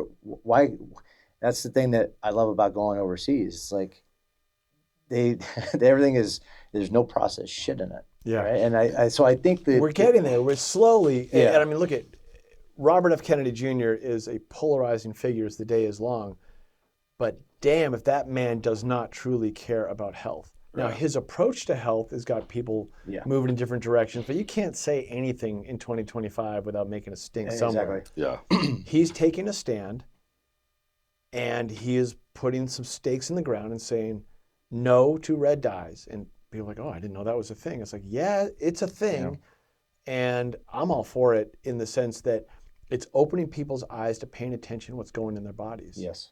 And if you look at the right uses and the right use cases, having third-party testing is, to me, should be a table stake. It shouldn't be like, oh, the best brands do this. It should be like, no, all brands should do this. And we would wipe out half of the low-grade crap that you can get on a store shelf right now. Michelin star, I guess, in a sense. Michelin star is carried across the world. Yes. Is NSF Sport certified or NSF is that carried worldwide? Yes. Yeah. So there's Informed Sport. That's a little bit more used over in Europe. Okay. But NSF works across everything. Okay. And I had a choice. I was like, oh, I could do Informed Sports a little bit cheaper or NSF Sport. And I remember like meeting some folks that worked with Major League Baseball teams, and they were like, well, that's the standard. I'm like, oh, well, say no more, fam. Say that's it. Okay. Like, I mean, I didn't even think that I was going to land Major League Baseball teams as customers. Yeah. Like, I never dreamed in 2018 that I would be in the locker room of over 25 teams in Major League Baseball. Interesting. Yeah. And I'm like, oh, man. I Like, want dream. to hear about this a little bit. How did this all get connected, and what do? Because I assume it's their strength and conditioning coaches that yeah. have And worked with you, nutritionists. and And nutritionists that have worked yeah. with you and stuff. Like, so how did that all come about with everything? And then, because it interests me when people in products get into Major League Sports, because there's a process with that, and if you know you get into that, that's high level athletes are now testifying to the products they're using. So Yeah, we become a part of the protocol. yeah, it's really cool. So in 2018, we had just launched Bubs, and I had just learned about the NSF for Sport certification. And I was like, well, this is the benchmark. This is the highest standard. I'm going to go and do it. So we sent. Can you turn the air conditioner? Yeah, it's a nice brisk 68 or 78 rather. So we should be good now. Yeah. For at least for another 30 minutes. Yeah, we'll see. I'm going to talk fast. All right, go for it. So in 2018, we learned about the NSF for Sport mark, and I learned that it was the highest benchmark. So I said, okay, I want that. I want to put that on our labels. I had no idea about the sports teams component of it, or that they would grant you access to working with folks at a high level. I just knew that it was the highest level of independent testing that you can get for quality. I said, well, that's it. If I'm going to put Bub's name on the jar, we're getting that. After we passed NSF for Sport certification, I got an email from Major League Baseball Players Association. Oh. And the email was, hey, now that you have NSF for Sport certification, you're invited to have a booth at baseball winter meetings. Oh shit. Oh wow. And I was like, oh, damn. Oh, okay. So I had no idea that there was this whole machine on the back end of Major League Baseball. But of course there is. It's an annual trade show where a lot of the deals are done. It's like when Ohtani goes to the Dodgers and there's a big press conference and there's all this buzz around it, or Soto, comes over to the Padres. Like, when those things were happening, a lot of those deals were getting done at baseball winter meetings. Wow. And they happen in December every year after the season's over, like before the off season, really, like before spring training starts. Yeah. And it's when the strength and conditioning coaches and the nutritionists for most teams in baseball are looking around to see what kind of products they want to spend money on and what kind of nutrition they want to have in their locker room. So every brand that is NSF for Sport certified in the nutrition space gets invited to go to baseball winter meetings. Cool. You get a little 10 by 10 booth, you get a little table, and you stick your product on there. So in 2018, I knew nothing. I mean, nothing about baseball and this whole mechanics. And it's like, we set up a table right here, and these guys at a company called Thorne are right next to us, which I've come to love dearly because they're just awesome folks in the nutrition space. And we're all just hanging out there, and all of a sudden, a guy from the Cincinnati Reds comes up, and he's like, what do you got here? I'm like, we got the best collagen on the planet right here. He's like, how do I know that? I'm like, it's NSF for Sports certified. It's got the best flavor profile. We give 10% of profits to military charity. He goes, wait, what? I'm like, I give him the story about Bub and who Glenn was, my best friend, and I'm just talking his ear off. The guy's like, I'll buy 5 cases right now. Oh. I'm like, what? Oh. So I literally sold 5 cases to the Cincinnati Reds, and that was our first team. And then the Mets come up, and then we do business with the Mets. And then it Did you have enough cases? No. We backfilled in the solution. Yeah. But it was just the idea that there was that much enthusiasm for it. And they were like, hey, you guys are cool. We did something else that I do as a branding guy. I had a bunch of Yeti mugs made, and I had them on the table. And I said, if you place an order, you get a Yeti mug. And no other brand was doing that then. So like this guy gets a Yeti mug because he bought a couple of cases. And he's like, this is great, Yeti mug. And then the next team, and then the next team. And over the course of the next few years, we opened almost every single team in baseball. Wow. And it's been awesome. And I mean the minor teams and the majors. Like I have a text thread going with Thomas Knox, who's the main performance guy for the St. Louis Cardinals. And like, I'll just talk to him back and forth. And like these are great, smart, informed, like nutrition and physical movement experts. Yeah. These guys are paid to manage these multi-million-dollar payrolls, and these athletes, these assets in their organization are under their guidance for nutrition, for physical programming, for their recovery. So we get to be an essential part of that programming. It is awesome. And I mean, I'll give you an example. When we were getting ready to formulate Hydrate or Die, and I was like, I want a clean, simple electrolyte that's really going to deliver. And I'm texting back and forth with Thomas Knox from the St. Louis Cardinals. And I'm like, Thomas, like, what do you think? And he's given me what he wants for his players. And I'm like, I can do that. And in fact, it's right in line with what I want to produce. So, hey, a clean, simple formula loaded with the right amount of electrolytes in the ORS standard. Like, this is great. I'm hearing from folks that are managing dozens and dozens and dozens of pro athletes under various use cases. Some people have heavy sweat profiles, some people have light sweat profiles, but they're all out for hours and hours at a time. So what a great test audience. Yeah. So it's been really neat to be able to work with pro sports teams because they don't mince words. You either have the best product or they're going to move on to somebody else. Yeah. They're worried about their performance as well. So, I mean, we talked about the quality of Bubs and all of its products, and we talked about supplements not being the most tested things out there. But if you have an NSF certification, sports certification, let me be clear,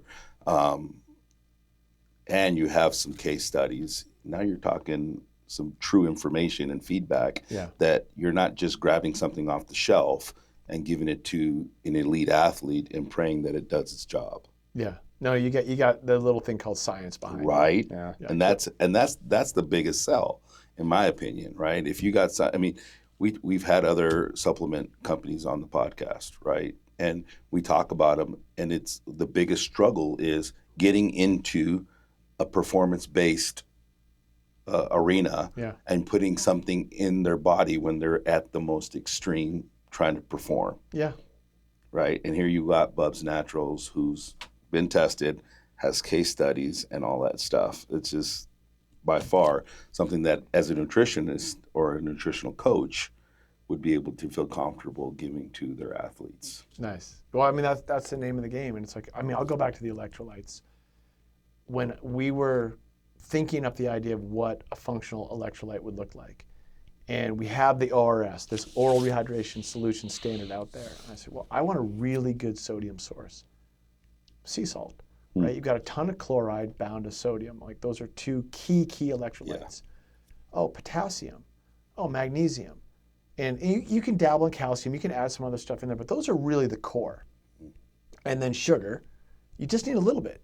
Yeah. And I'm like, wow, if you put those together, where can you get all that stuff, right? Like this, now it's ingredient integrity. You can get stuff from anywhere, right? But again, if you're going to go through NSF for sport, where you get your raw materials from is equally as important. Facts. So I'm looking at sea salt, and I'm like, I feel like you can get a really good sea salt in the United States. Turns out you can. I feel like, can't you get potassium and like magnesium in like Indiana? There's like all these little mineral mine spots at Utah. Turns out you can. So we end up sourcing magnesium, the potassium, the sodium chloride, and U.S. cane sugar, because that's all Louisiana, Florida. Wow. So I'm like, guys, we just made this entire product is now made in the USA. So this is about a year ago. And I was like, wouldn't it be cool if, and so I challenged, this is the challenge to your co-packers, challenge to the people that are helping you with the formulation. I've got the ratio of electrolytes. I know the functionality is going to work. I've got these amazing doctors on board to validate all of that. Now the ingredient integrity can be absolute benchmark. And it's not that you don't get good ingredients from other countries. You absolutely can. But wouldn't it be neat if? And then we know the supply chain traceability for everything, crystal clear. It's like that for our collagen. We know where the farms are, where the cows are in pasture, on grass-fed, pasture-raised landscapes to their slaughterhouse. Like I know that where they go through their chain of life. Same thing for the electrolytes. Like I want to know where everything comes from. So that way when I'm taking it over to NSF and I'm giving it to them, I feel great about this. Nice. Every ingredient is tested before it goes in, it's tested by NSF, and it's tested a third time coming out. Perfect. But I also think it's the fundamentals of like knowing as well. Like you talked about electrolyte, you talked about collagen, you talk about proteins and all these other things that we do, right? Creatine, you said Bubs is coming out with creatine. Creatine is the most studied supplement in the world. This Creatine is why I'm bringing it monohydrate. up. This is why I'm bringing it up. It is on a hype train right now. Like 100%. you can't go on Instagram or swipe TikTok or do whatever the hell you're doing without having some nutrition expert talking to you about how you need creatine monohydrate, not just for muscle build, but for cognition, for longevity. Like it is being linked every which way. It does everything except make your bed in the morning. And we're working on that. Yeah. But there's these dirty little secrets in the supplement industry. And one of those dirty little secrets is that almost every single creatine monohydrate is produced in China. Yep. Now, I don't have anything against the country of China, but I will tell you that the regulatory standards are way different than they are in the United States. They are way different than they are in Europe. Well, it turns out there's only one creatine monohydrate that is produced not there. Wow. And it's in Germany. Wow. And it's a private label product called Creapure.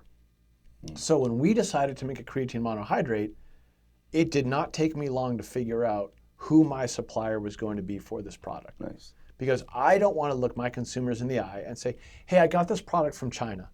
Oh yeah, it's NSF for Sports certified, but the supply chain's a little murky over there. So instead, I went with the one that is from Germany. I went with the highest level of creatine monohydrate that you can get on the market, period. Yeah. And that's how you do it, in my opinion. That's how Bubs does it. I want my customer base, I want the consumer to come in knowing that, hey, you might not like the flavor, that's on you, you're bad. But you're gonna love the integrity of the product. You're gonna love the benefits because it's going to deliver. And truly, the flavor. Yeah. Like you're gonna make sure that this is, again, it's adaptable, it's easy to use. And put that NSF mark on everything that you do because you can back it up. Standards there. Can I ask about Hydrate version 1 versus version 2? Oh yeah.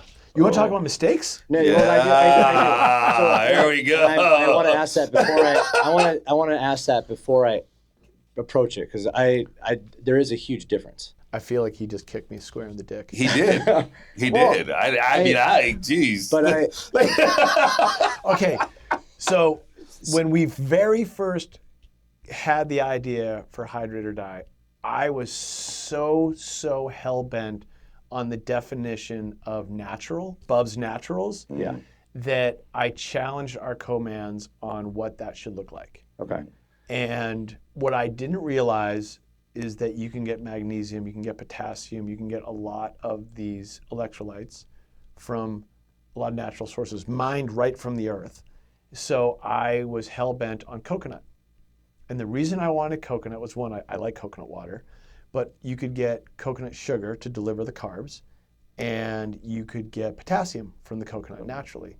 So I was like, you can use an evaporated organic coconut water, and that will be the basis for the product. I didn't take into consideration that coconut water is incredibly polarizing. I didn't take into consideration that it's very mild in flavor, and some people just really don't like it. Yep. And then we throw a bunch of salt on top of it, it really tweaks the flavor, and not in a pleasant way. So I was being too bullheaded, I was being too stubborn, and I wasn't looking around holistically at what my options were. And so I created a product, the original Hydrate or Die, based on organic evaporated coconut water and Himalayan salt. And it was too expensive. The flavor was incredibly polarizing, and it worked great. So it was like, I didn't adhere to those brand values that I had put out there about flavor and performance. I took performance all the way, and I was a little bit too dogmatic in my vision of what it had to be. And then the unit economics were horrible. I mean, Jeff, this was so crazy, cost prohibitive, expensive to make. Yeah. So I learned a lot of lessons from that one. Well, but I think the company is better for it though. And we talk about failures and getting back up. Like, yes, Hydrate Dye was really salty. The first iteration of it.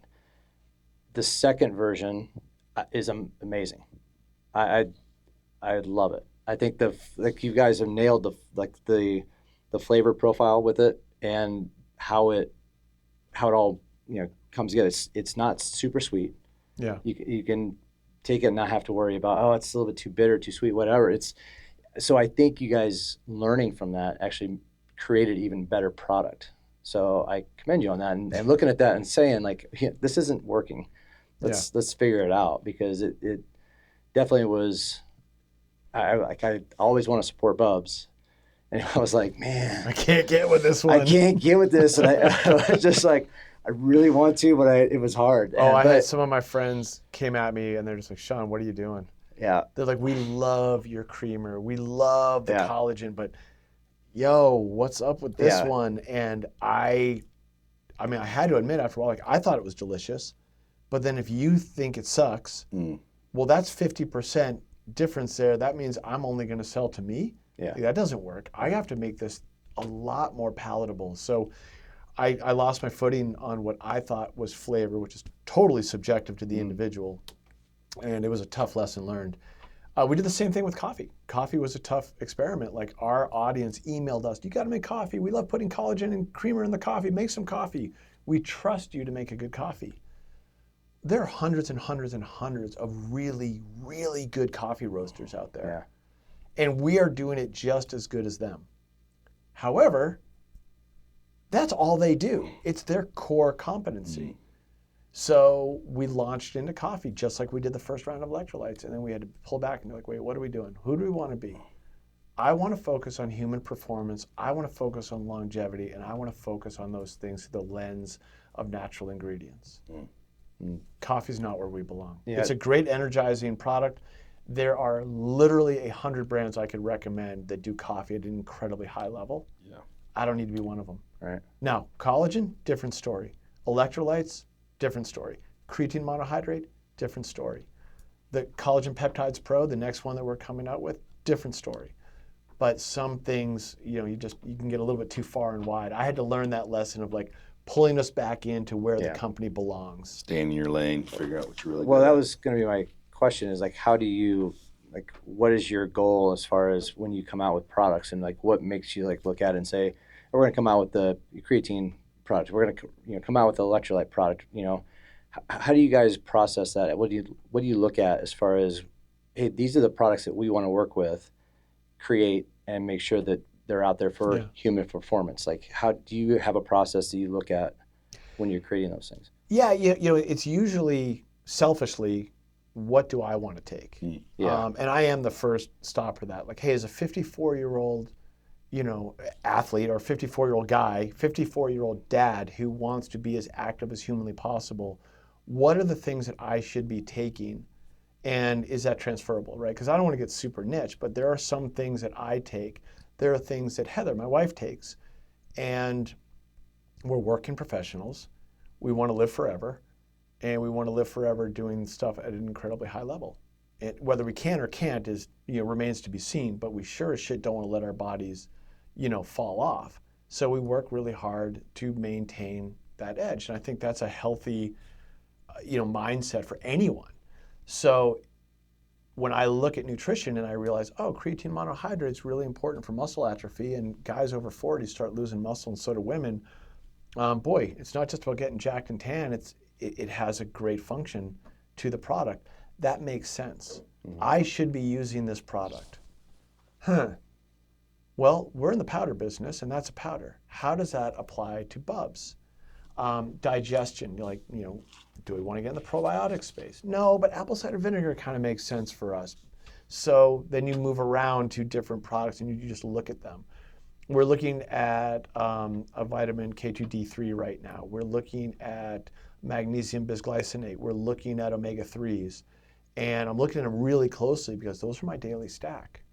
And they're all built into like every nutritionist top 10 list, along with creatine, along with the collagen. And I'm like, these are your daily essentials. And they can all be done at a much higher level than usually what you see in the market today. Okay, I've got a reason I can jump in here. We're looking at full spectrum proteins, but I'm looking at them as a combo. Like I'm actually really excited to take creatine monohydrate, our collagen peptides, and a full spectrum protein and blend them all together in the right ratios. 5 grams of creatine, 10 grams of collagen, 20 grams of a whey protein isolate. How do they go together? Single serve packet. That's what I'm waiting for. Yeah. Because I have to take my protein isolate somewhere else that's not Bubs. And I'm going to help you with that. Please. But these are the criteria. Please. Yes. But these are the things that get us really excited. Yeah. And then it's like, well, we belong in this space. We can make a difference in this space. We can make a difference with electrolytes. And I know that I can serve not just an athlete, but someone who's flying across country with Hydrate or Die. We can serve folks with clean ingredients, third-party tested, made in the USA, and done at the absolute highest level. And taste great. Yeah. Cool, we've got a purpose. We can get with that. Are you guys going to do, so your Hydrate or Die comes in this just a single serving packet. Yeah. Are you guys going to do like a bigger bulk style? And I asked this from a Consumer. From a consumer, you're like, well, a race director Yes, perspective, right? Because that's a 100%. whole entire That's other what I'm category. If you've got bulk product that race directors can now look at it and be like, Yep. hey, I want to stop using Gatorade powder for my aid stations. Yeah. That's what happens, right? Like, and You make a good point. so is that a possibility with the way you guys have got it formulated and everything else? And So there's a yes and no to that. When you have those ingredients out and exposed to the elements for a long period of time, they tend to glom up and They do, and yes. clunch. You've seen it. Like Yeah. You go to the Gatorade after you've had it for a couple weeks and you're like chiseling to get It's stuff terrible. out of there. It still has all the electrolytes in there, but most of that sugar is going, yeah, we're going to take all the moisture out of the air and we're going to just clump together. Single serve packets are a moisture barrier. They protect against that. I'm not big on the environmental waste that comes with those, but it preserves the integrity of the ingredients. So I'd rather hand you a pair of scissors and 20 sticks of electrolytes and say, Here you go, buddy. Um, Otherwise, you're going to get a brick of electrolytes. Yeah, Well, it's a that's- future state though. It's a good question, but like I've done it with the Gatorade. Like I remember. oh yeah, and to be fair, like every single product does that. Everyone right now. does it. It's a hard thing to factor in. Like You need like 5% silicon dioxide Yeah. to break it up, and no one wants that. I mean, yeah, I know it's got to be hard. I just, from a, again, race director perspective, where we're always looking for a better solution for our runners. And when I see races out there getting Gatorade packets for aid stations, I'm like, oh, God, this is terrible. Like, But you're onto something. I think the new solution is going to be called the intern. And the intern gets a pair of scissors. Ooh, And wow. they're just over in the corner. Yeah. right? Yes. You like how I'm making this your problem? Here you had her a box. Here you go. Sorry? Sorry, not sorry. Yeah. Yeah. Well, we're going to have to tell Lexi she's got a new job, I guess. Huh? Ooh. Wow. Future state. Future state. Future state, dude. Yeah, we're going to get big in the event space right now. No, you're not wrong. And I've watched the brands that do have like their electrolytes in a jar, and they can make them cheaper per serving. But if you're going to end up throwing out half the jar because you got to chisel the powder out of the bottom, then It's not gonna serve it. there's more waste that way. So it's a tough landscape to be in. But for now, it's single serve packets, and we'll be looking at tub sizes. Dude, this has been informative. I like this. Yeah, this is good. This is good. How do people what's the best way? I mean, we talked about event space. Yep. How about gym spaces? So, it's interesting.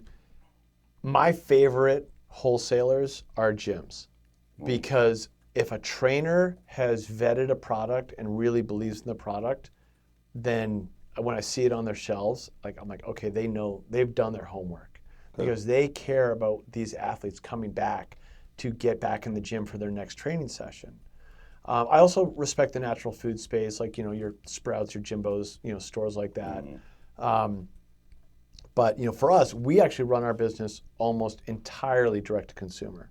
So our website's like where most people find us, bubsnaturals.com. Amazon, we're Amazon's Choice, Amazon's Prime, Amazon, all the things.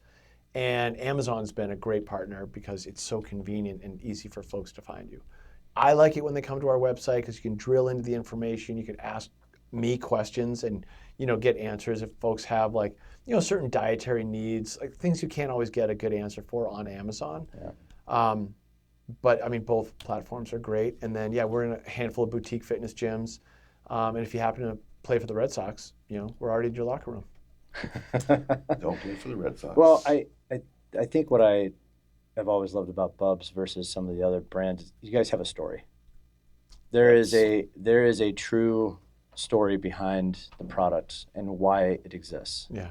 Right. And I think that alone, going to your guys' website and just seeing that story would make anybody want to be like, all right, let's do this. Yeah. I think it's great that you guys still, give 10% back.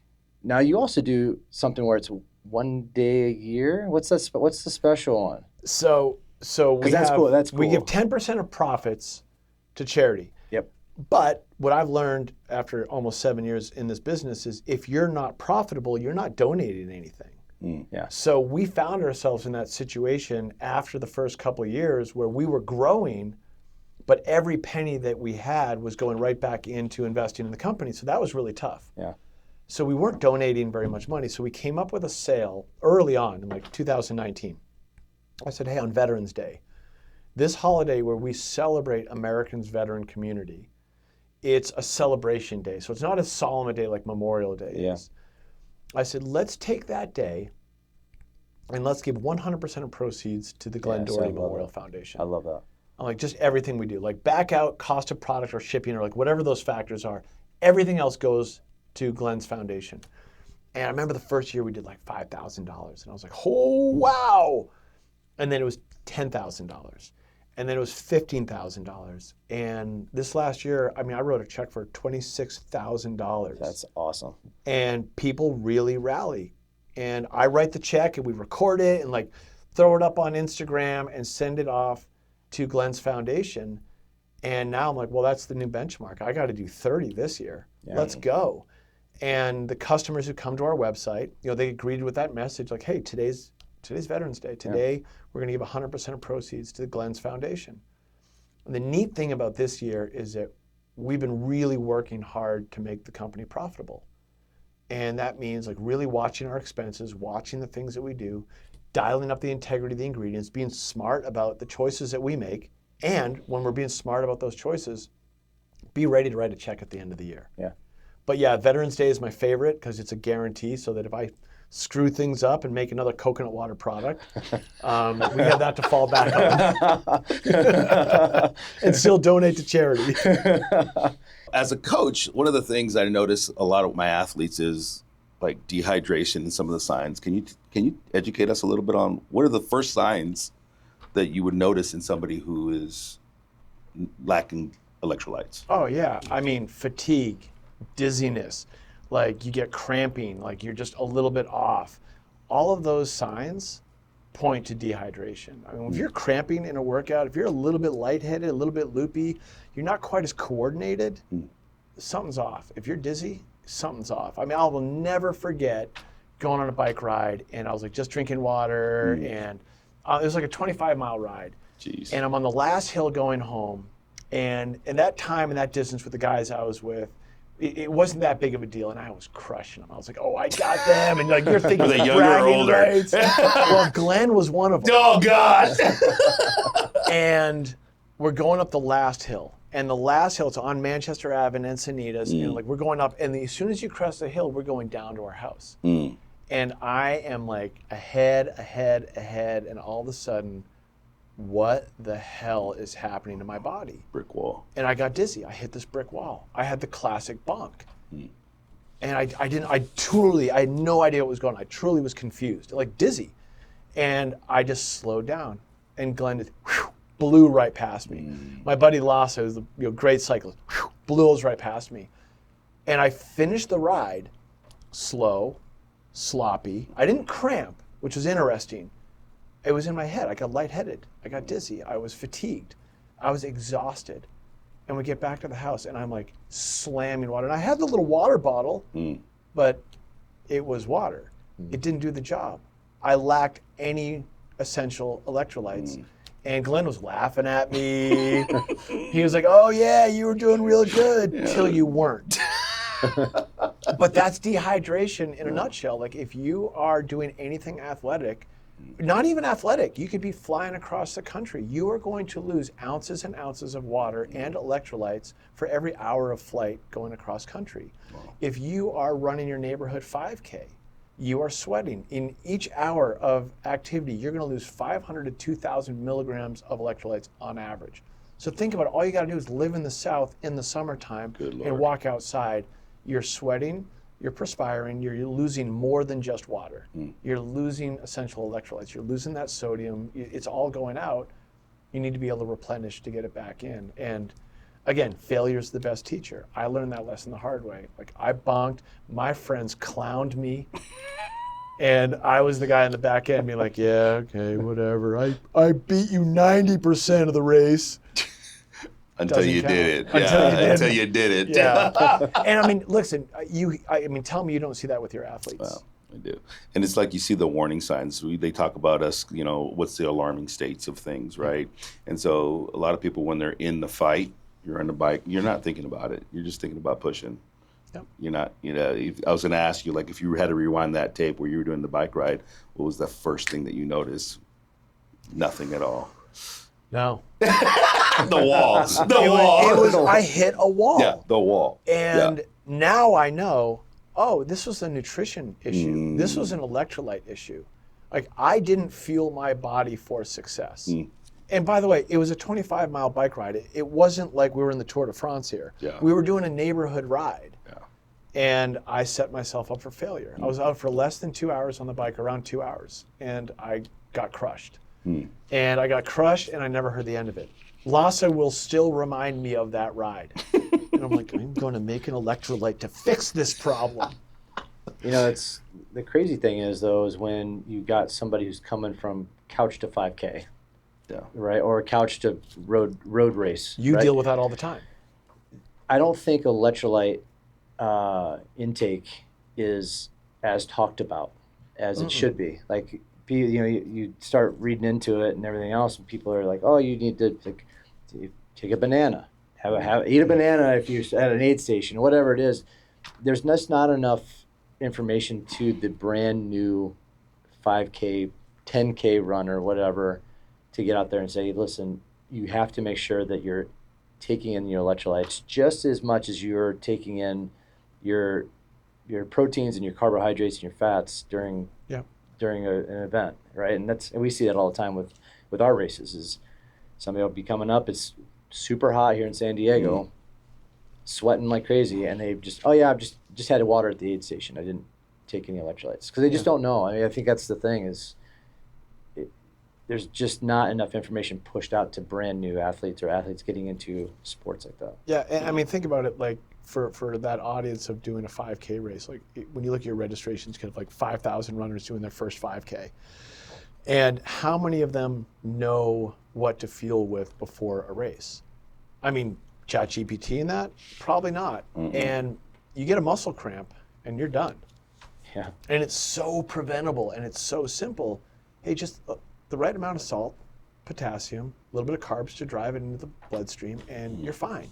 We're not talking about like a major investment here. We're talking about just putting functional electrolytes into the body to help you succeed. And that 5K is a huge first step for an athlete to get off the couch. I'm all about that athletic journey. I'm all about that person going from 0 to 1 Because once you've made it to one, you want to taste for two. Like you're going to go from that 5K to your next race. You're going to go from that moment to maybe joining your gym. And when that person says, hey, I'm off the couch. Well, the first thing that happens once they hit a wall, they bonk, they get dizzy, they get dehydrated, they muscle cramp, is they're going right back to that couch. Oh, that was hard. I don't want that anymore. Like you can just take so many reasons for failure off the plate by proper nutrition.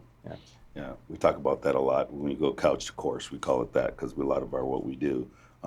But the other most important thing is the experience of the first course.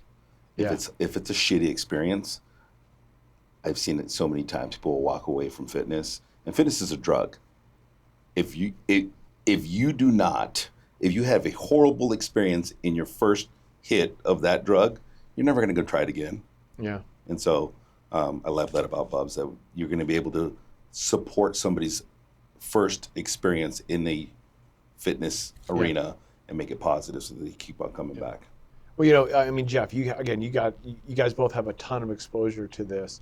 When you see people lacing up for that first trail race, and they're a newbie, and they read that New York Times article and I got my water, I'm doing just fine. Like, that's why I get hot under the collar. Like I get feisty about that because it's irresponsible to coach someone on nutrition by telling them, you're fine, you just need water. You've got enough sodium in your bloodstream, don't worry about it. No, do your research. Every athlete's different, and you're in a great education position. You can help them make good choices, have that epic race experience, have that great first time in the gym, and know that you whet their appetite. They got a good first hit. They're going to come back for more. Exactly. And that's what we always look at. It's like, what are we going to do to make this experience last for the individual, right? And it's so I know we didn't know that. What I want to say that I didn't say on the podcast that I would like to say to you is thank you for supporting local. Yes. And supporting my races, but also other events here locally. I think that's huge. And I was kind of talking to these guys before you showed up about San Diego is such an endurance-rich community. Yeah, it is. And to have companies like Bubs come out and fully want to support, it says a lot about you as a company and the environment you want to connect with, right? It's the hardest thing. Like you always trying to look for like the big corporate sponsors, banks and card, whatever. Right? It's tough. Like, and it's hard to go and deal with those people. But when you look at a company that's local to North County or San Diego County in general, to have you guys come in and want to support in any way you possibly can, I appreciate that. And for other race directors, I appreciate that. Thanks, man. Yeah, I mean, I want to be involved in our backyard. I want to be involved in the athletic community in San Diego and just the outdoor community and folks that want to lace up their shoes and go have adventures. That's the Bubs community. That's our tribe. Love it. And it could be in a gym grabbing a barbell for the first time, or it could be like lacing up for your 50th or 60th run. Like whatever it is, we're here for it. And San Diego is a breeding ground for awesome activities. Well, like I said, I mean, Bubs has the story behind it, which I think just creates everything around the brand and what you guys are doing overall. So it's very meaningful. I mean, you get a lot of these supplement companies, man. It's like the highlight is an actor or somebody's not even consuming the product. Yeah. Right. But when you have a brand that has such a deep purpose and a meaning behind it, it's real easy to get into. So it's amazing. Thanks. Yeah. I mean, it's been a wild ride. I mean, 7 years of this thing that was really a little social experiment. Do people care about collagen and social giving? Like, do they care about our veteran community? And it turns out they do. And we made a ton of mistakes along the way, but we keep trying to put the best foot forward and, learn from those mistakes, evolve the product, evolve what we're doing, get it dialed in.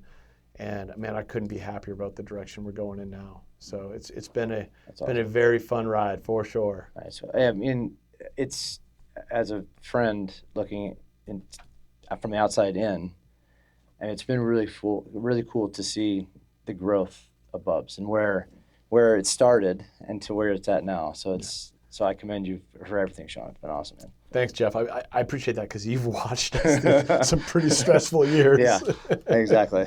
So it's been good, but I appreciate you coming in, man, and finally giving us the story of Bubs and chatting about the product and everything else. It's been awesome. Oh yeah. I mean, look, as long as you're running races, you're gonna have Hydrate or Die there. Yes. As long as you're running races, you're gonna have our stuff there. Harder to get me there probably, but unless it's local and I can actually run one of your races. I know, right? So well, you just got to be in town. You're off traveling to way too much. Yeah, well, not now. Now the kids are in sports schedule, so I'm actually pretty locked down. Now you're stuck at going to soccer. No, you're not. You're traveling from park to park. Baseball, sorry, yeah. baseball games. Park to Baseball park. games. Yeah. That's it. That's the schedule. Yeah. No, thanks, guys. I really appreciate it. It's a Thank great you, Sean. conversation. We're long overdue. Yes, Yes. definitely. So thanks, man. Perfect way to end the season.